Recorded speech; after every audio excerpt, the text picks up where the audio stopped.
तो जब भी कोई नई इमारत बनती है, कोई नया खेत तैयार होता है या फिर बस घर के अंदर नया फर्नीचर सेट करना होता है, दो सबसे बड़े सवाल हमेशा सामने आते हैं। जगह कितनी है और उसकी बाउंड्री कहाँ तक है। बस यहीं से शुरू होती है हमारी आज की ये चर्चा, जहां हम एरिया और पेरीमीटर के उन बेसिक लेकिन पावरफुल कॉन्सेप्ट्स को डिकोड करेंगे जो हमारे आसपास की फिजिकल दुनिया को शेप देते हैं। तो बिना किसी देरी के चलिए इस एक्सप्लेनर को शुरू करते हैं। ओके, तो चलिए इसमें गहराई से उतरते हैं। जरा एक रियल लाइफ सिचुएशन के बारे में सोचिए। एक बहुत बड़ा खेत है। अब इसके साथ दो बिल्कुल अलग अलग चुनौतियां जुड़ी हैं।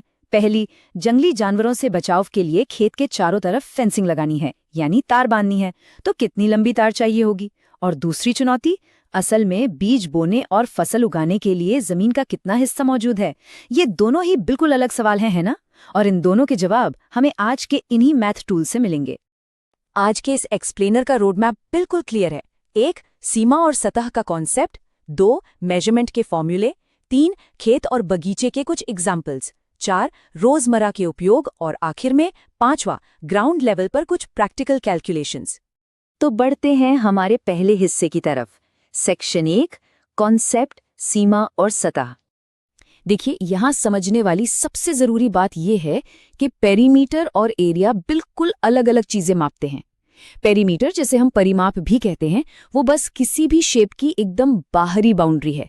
मान लीजिए अगर किसी जगह के चारों तरफ एक लंबा धागा लपेट दिया जाए तो उस धागे की टोटल लंबाई ही पेरीमीटर है। लेकिन दूसरी तरफ एरिया यानी क्षेत्रफल, वो उस बाउंड्री के अंदर की पूरी सरफेस होती है। वो पूरी जगह जहां चला जा सकता है, फसल उगाई जा सकती है या टाइल्स बिछाई जा सकती हैं। आउटर एज पेरीमीटर है और अंदर की पूरी फीलिंग एरिया। आइए अब चलते हैं सेक्शन 2 पर, मेजरमेंट के फॉर्मूले, यानी हमारा मैथमेटिकल टूल किट। अब इस स्लाइड के बारे में जो सबसे इंटरेस्टिंग बात है वो ये कि इसने स्क्वायर, रेक्टेंगल और सर्कल के सारे रूल्स को कितने क्लीन तरीके से फॉर्मूलों में पैक कर दिया है। अगर शेप स्क्वायर यानी वर्ग है जहां चारों साइड्स बराबर हैं, तो पेरीमीटर के लिए बस एक साइड को 4 गुना कर दीजिए यानी 4a, और एरिया के लिए उसी साइड का स्क्वायर कर दीजिए, a स्क्वायर। रेक्टेंगल यानी आयत के लिए पेरीमीटर निकालना हो तो लंबाई और चौड़ाई को जोड़कर डबल कर लीजिए, 2l+b, और एरिया के लिए लंबाई को चौड़ाई से मल्टीप्लाई कर दीजिए। और हाँ, अगर आकार गोल है यानी सर्कल, तो पेरीमीटर, जिसे सर्कमफेरेंस भी कहते हैं, वो होता है 2πr और एरिया होता है πr स्क्वायर। ये फॉर्मूले सच में उन चाबियों की तरह हैं जो किसी भी जगह का नाप खोल सकते हैं। तो फॉर्मूले तो क्लियर हो गए। अब तीसरे हिस्से में चलते हैं, खेत और बगीचे के प्रैक्टिकल उदाहरण।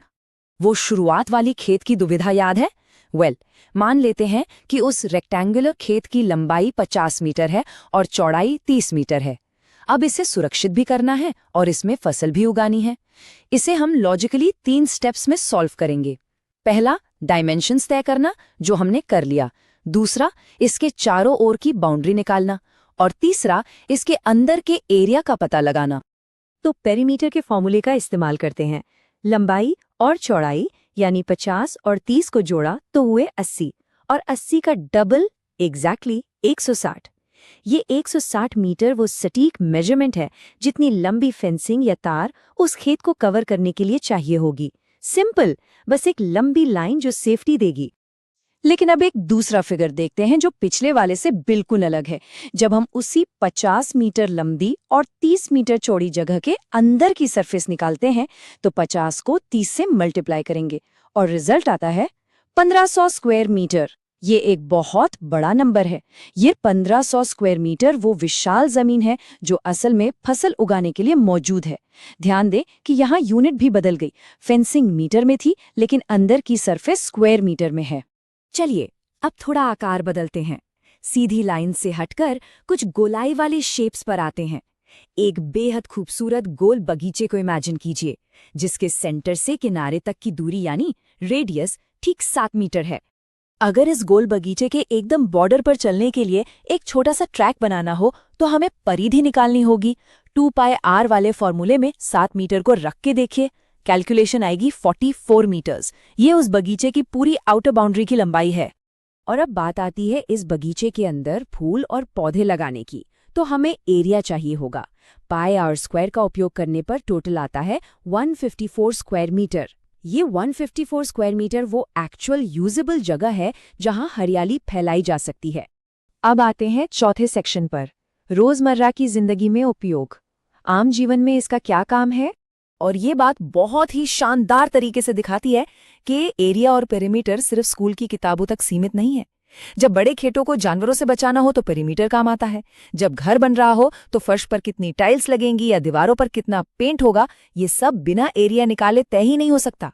इसके अलावा बगीचे का लेआउट, लंबी सड़कों की प्लानिंग या फिर कोई नया स्पोर्ट्स ग्राउंड डिजाइन करना, हर जगह बस यही 2 रूल्स काम कर रहे होते हैं, आउटर लिमिट और इनर सरफेस।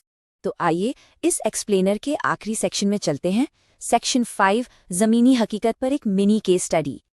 चलिए अपने दिमाग को थोड़ा टेस्ट करते हैं एक आखिरी चैलेंज के साथ।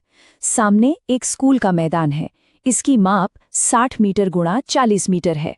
अब जरा सोचिए, बच्चों की सेफ्टी के लिए इस मैदान के चारों ओर कितनी लंबी बाड़ लगेगी और असल में उनके दौड़ने खेलने के लिए टोटल कितनी जगह अवेलेबल होगी। आइए देखते हैं इसके नतीजे क्या निकलते हैं। फेंसिंग के लिए पेरीमीटर निकलेगा, 60 और 40 को जोड़ा तो हुए 100 और 100 का दुगना किया तो 200 मीटर्स। बिल्कुल क्लीन आंसर। 200 मीटर ही वो आउटर लिमिट है जिसे ब्लॉक करने की जरूरत है। और जब खेलने वाली जगह की बात आती है तो 60 को 40 से गुणा करते ही 2400 स्क्वायर मीटर का एक विशाल नंबर सामने आता है। ये वो अंदर की पूरी सरफेस है जहां बच्चे दौड़ेंगे, खेल खेले जाएंगे और सारी एक्टिविटी होगी। 200 मीटर की बाउंड्री के अंदर 2400 स्क्वायर मीटर का इतना बड़ा दायरा छिपा था। इस पूरी चर्चा का सार सच में इसी एक विचार में है। एरिया और पेरीमीटर को समझने का सीधा सा मतलब है अपनी फिजिकल दुनिया को मापने के काबिल बनना। बाउंड्री हमें बताती है कि किसी जगह की लिमिट कहाँ तक है और एरिया हमें बताता है कि उस लिमिट के अंदर कितनी संभावनाएं मौजूद हैं।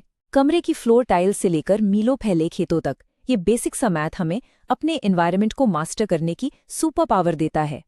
आज के इस एक्सप्लेनर में शामिल होने के लिए बहुत बहुत शुक्रिया। उम्मीद है कि अब जब भी कोई खेत, घर का फर्श या कोई ग्राउंड दिखेगा तो उसे देखने का नजरिया थोड़ा और मैथमेटिकल हो जाएगा। जाते जाते एक मजेदार सवाल पर गौर कीजिएगा।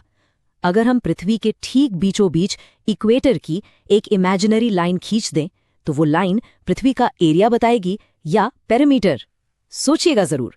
मेरे चैनल को सब्सक्राइब करें और शेयर करें। मिलते हैं।